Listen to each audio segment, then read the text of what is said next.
Have you ever laid down in bed, turned off the lights, pulled up the blanket, but your mind simply refused to sleep?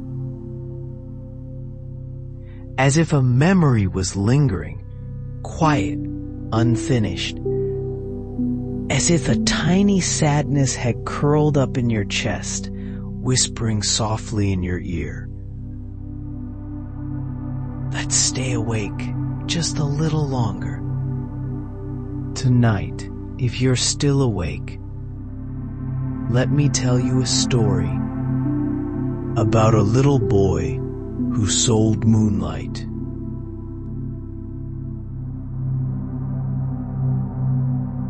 The boy's name was Eli.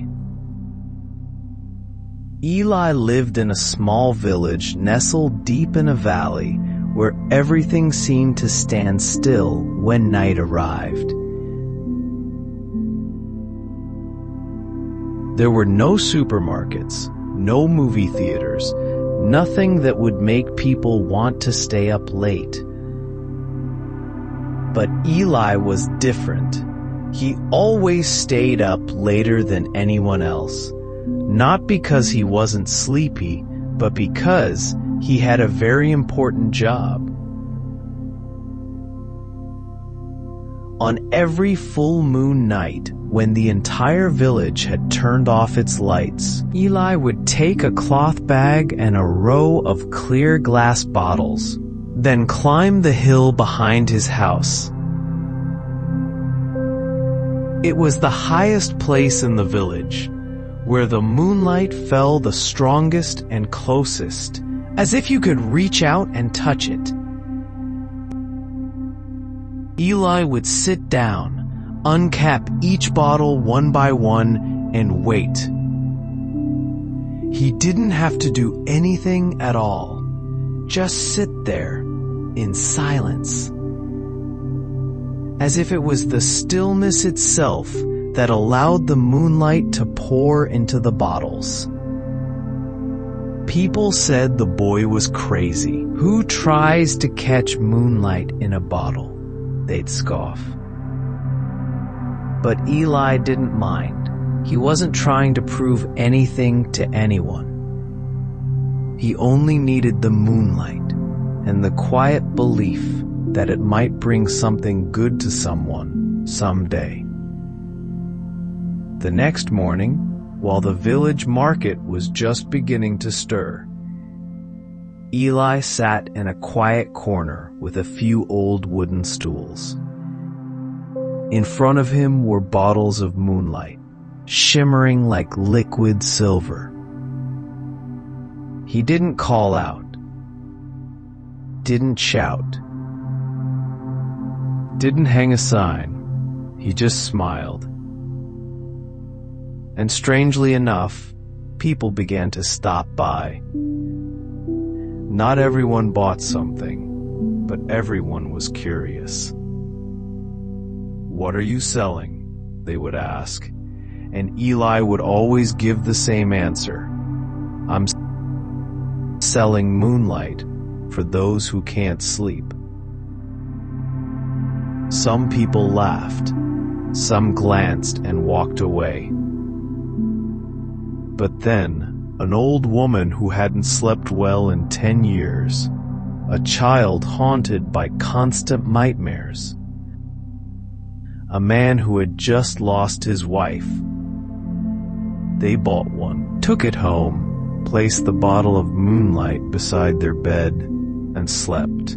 For the first time in years, they slept peacefully.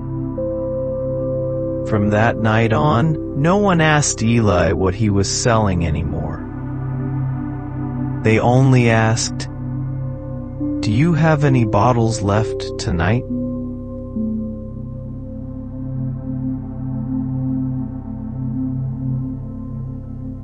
There was something special about the moonlight, something Eli never told anyone. Not every bottle was full. Some nights, the moon glowed bright and clear, yet the light refused to settle. other nights, the sky was clouded with mist, and strangely, the bottles still shimmered, as if something was inside. Eli never tried to explain it. He simply kept going. Like a habit, like a silent promise he had made to himself. One autumn night, while Eli was sitting on the hill, gathering moonlight, a figure appeared. An old woman, thin, leaning on a cane, with eyes that looked as though they had seen too many winters without sleep. She didn't say a word. She simply sat down beside Eli. The two of them sat in silence. The moonlight kept pouring, and the wind kept blowing. It wasn't until Eli placed the 10th bottle into his bag that the woman finally asked, "Why are you gathering moonlight, child?" Eli smiled, soft as a falling leaf. "I gather it to sell to those who can't sleep." The old woman gave a weary, gentle smile. "Then sell me one, would you? I haven't slept since my husband passed away." The next morning, Eli brought the bottle of moonlight to the old woman's doorstep. It was a tiny house, its wooden walls worn with age, the windows missing their glass. She received the bottle with both trembling hands, as if holding something precious. That night, for the first time in 23 years, she slept straight through. No dreams, no tossing or turning. The next morning, she placed the empty bottle by the window and smiled like a child. From that day on, the old woman became Eli's companion. Every time he climbed the hill, she brought 2 cups of hot tea, one for Eli and one for the husband she had lost. "I believe he's sitting somewhere nearby," she said, "perhaps listening to you talk about those bottles of moonlight." Eli didn't ask anything more. He understood. Some things don't need explaining. Some wounds don't need fixing, just someone to sit beside them. And from then on, people began to whisper, "If you can't sleep because you miss someone, if you lie awake with words left unsaid, go find the boy who sells moonlight." But people are always curious. When the bottles began to spread like a miracle, they no longer came in hope, but out of curiosity. Some brought cameras. Some shone flashlights into the bottles. Someone shouted, "It's just water." Eli didn't react. He quietly packed up his things and silently left the market.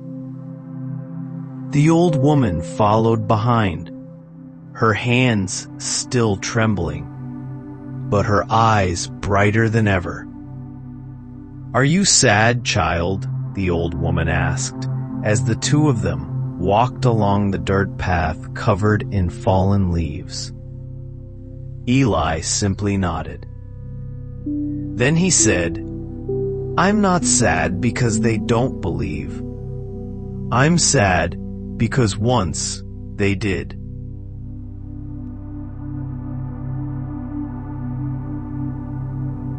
Before he became the boy who sold moonlight,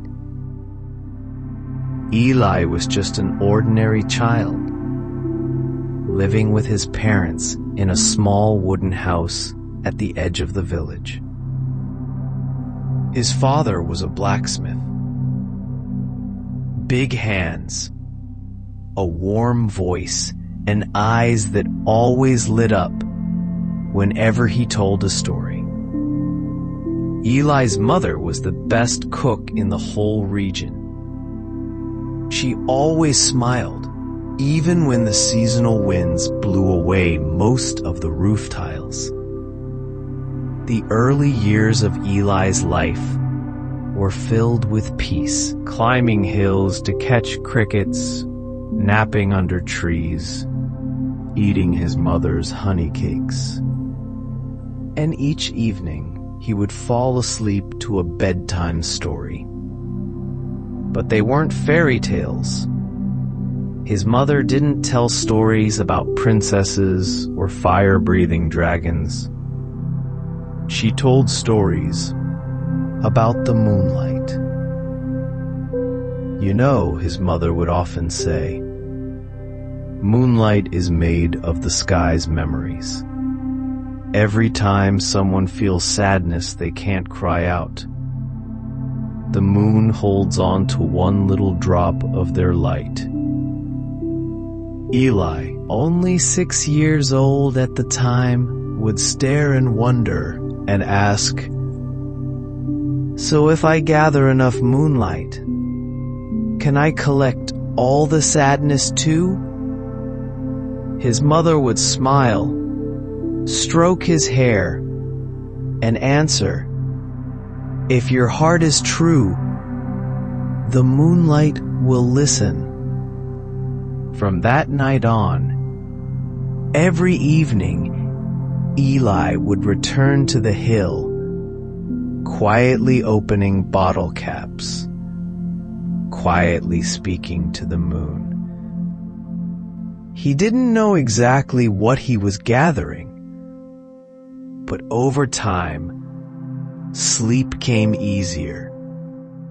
The sadness felt a little lighter, and a thought began to bloom in Eli's mind.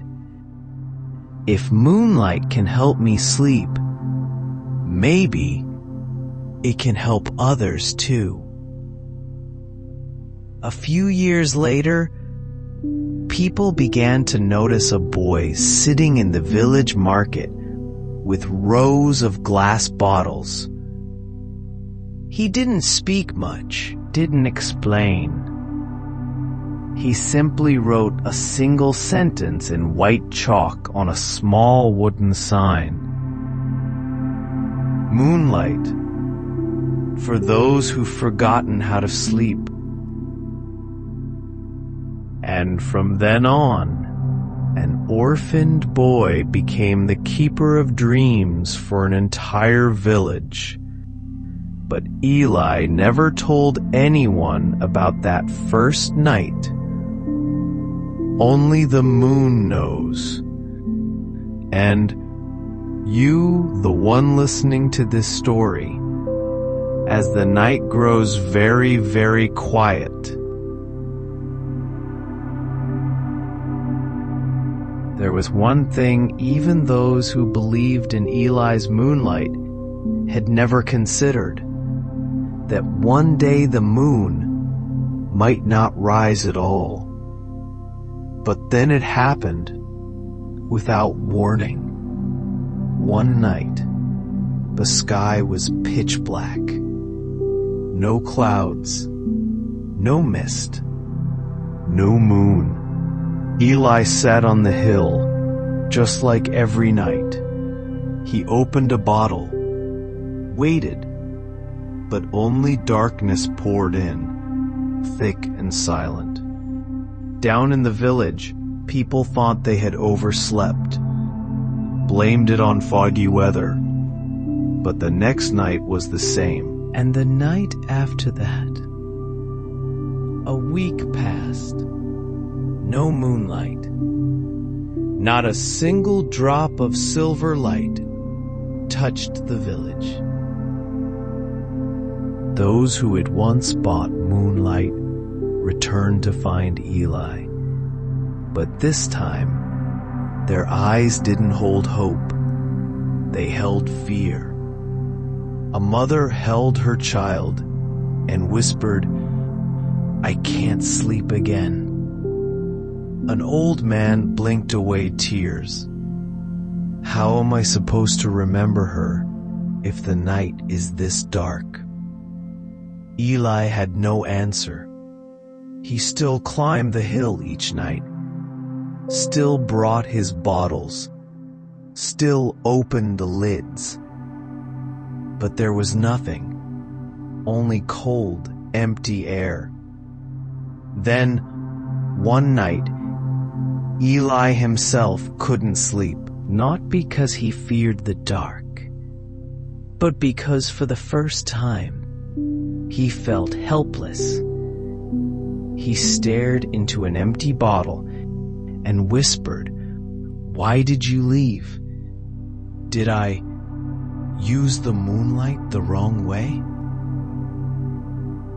The next morning, he met the old woman, the first person who ever bought his moonlight.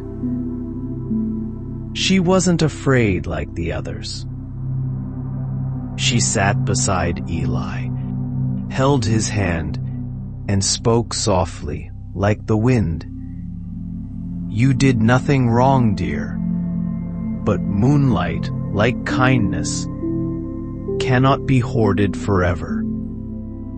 Sometimes, it needs to be released back to the sky."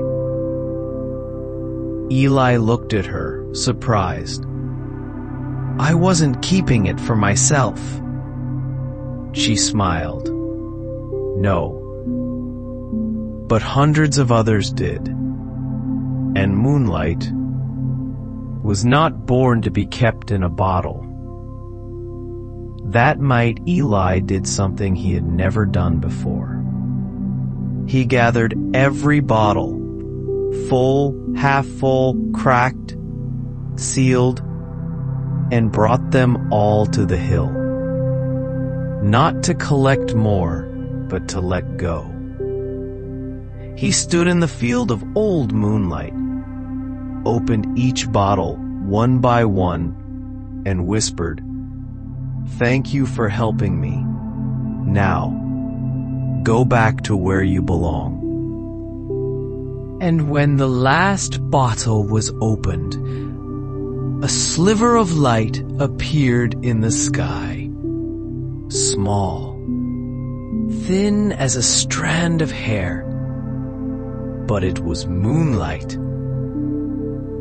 Eli cried.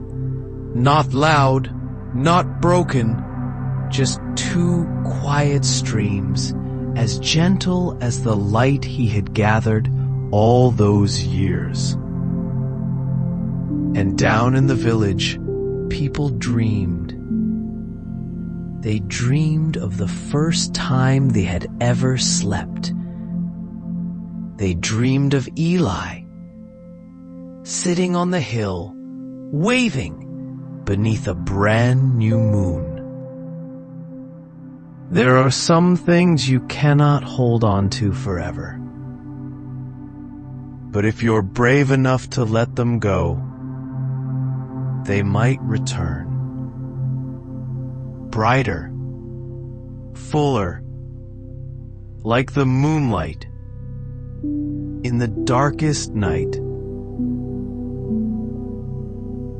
Since the night Eli released the moonlight back to the sky, things were never quite the same. The moon returned, but not every night was full. Not every glow was bright. Some nights it hung like mist, others just a sliver, thin as silver thread. But strangely, the villagers no longer feared the dark. An old tailor, who once bought moonlight after his son moved far away, now lit candles each evening and told stories to the neighborhood children. A woman who used to sleep with a bottle beside her pillow now planted flowers around her window so she could watch the real moon whenever it came. Moonlight was no longer trapped in glass. It lived on the cheeks of those who slept peacefully, in the eyes of those who had learned to forgive, in the hearts of those who had once hurt, but chose gentleness over bitterness. And Eli, he no longer climbed the hill to gather the moon, but every night he still sat there. No bottles, just a small notebook and a pen. He wrote down what he heard, the dreams people shared, the bits of memory that once lived in jars, now floating free across the sky. And sometimes someone would pass by and ask, "Eli, do you still sell moonlight?" He'd smile, "No, I give it away now by telling stories." One night, a little girl came with an old empty jar. She said, "My mom told me stories about you. That moonlight helps people sleep. But I'm not here to sleep. I just want a story." Eli set down his notebook, pointed to the sky. "See that streak of light? That's an old dream from someone who was once very sad. But tonight, it's shining for you. It doesn't matter if you sleep or not, as long as your heart feels quiet." And that night, Eli told a story. Not one with an ending, but a flowing tale, like moonlight drifting across a pillow, touching a hand, settling in the gaze of someone who once didn't believe in dreams. People say, Eli's moonlight no longer needs bottles. It lives in his stories every night. Maybe you don't need to buy moonlight. Maybe you just need someone who believes you deserve to rest. And if tonight you're hearing this story in the dark, alone, or with someone beside you, believe this. Even if the moon isn't full, even if your memories are too heavy to hold, as long as you're still listening, the moonlight will always find its way back to your heart.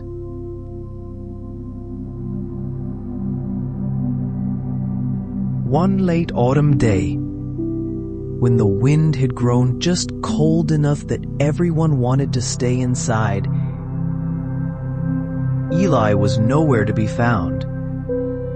His notebook was left behind on the familiar stone bench where he used to sit and watch the moon.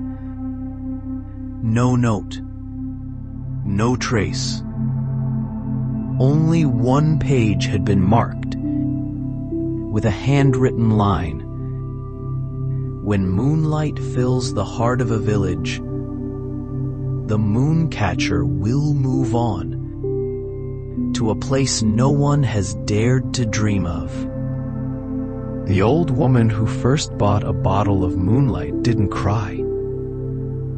She simply smiled and murmured to herself, "He didn't disappear. He just moved on." The villagers began telling Eli's story to children who had never met him. And slowly, the name "The Boy Who Sold Moonlight" became a legend, like a lonely star seen by all, but no one could point to exactly where. But here's the part no one tells, and only you, the one listening now, will ever know. Eli didn't vanish. He simply changed. They say that in a faraway town there's a tea house that opens only at midnight. No sign, no menu.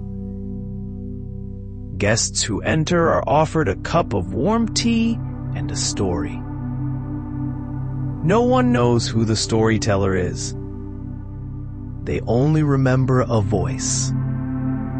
Low, calm, kind, and eyes that seem to hold an entire night sky within them. Each night, a new chair is pulled out. Each story is told with such quiet truth, as if the teller had lived inside it. And somehow, after the story ends, guests fall asleep beside their cup, tea still warm, unfinished. They wake the next morning, the world outside still wrapped in mist, unable to recall the full tale, but whispering, "That's the best sleep I've had in years." And if you ask me, are you sure the storyteller is Eli? I'll say only this. If one night you wander into a nameless tea house at midnight, and the host looks at you and asks, "Do you believe in moonlight?" Don't rush to answer. Just smile and sit down. Because maybe tonight is the first night you are truly being heard. A story ends. You are still here. But maybe, somewhere deep inside, a soft glow has returned. Quiet, gentle, like moonlight, finally finding its way back to you. Sleep well. And if you dream of a boy holding a glass bottle in his hand, don't be afraid.